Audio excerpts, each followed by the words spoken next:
Informasi lainnya, saudara, sejumlah toko pakaian di Pasar Aceh terpaksa tutup akibat lesunya daya beli masyarakat. Sementara toko yang masih bertahan kini mulai beralih menjual barang melalui e-commerce maupun akun media sosial.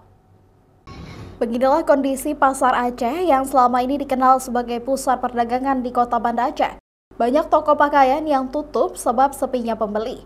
Bahkan sejumlah gerai toko ada yang memasang iklan penyewaan, terutama deretan toko lantai 2 dan 3 Pasar Aceh.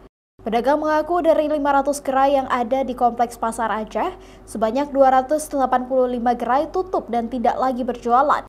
Hal ini dikarenakan omset penjualan mereka tidak sebanding dengan harga sewa toko, sehingga banyak pedagang pakaian yang gulung tikar.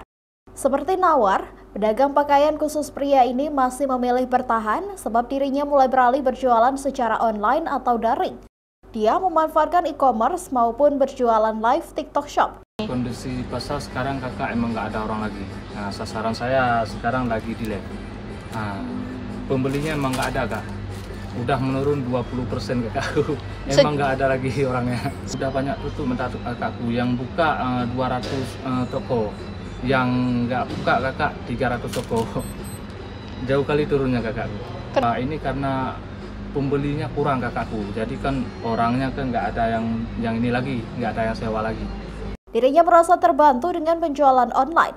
Namun ada juga pembeli yang datang langsung ke toko. Biasanya toko ramai hanya saat perayaan Lebaran. Nova Bisdayanti, Kompas TV, Banda Aceh.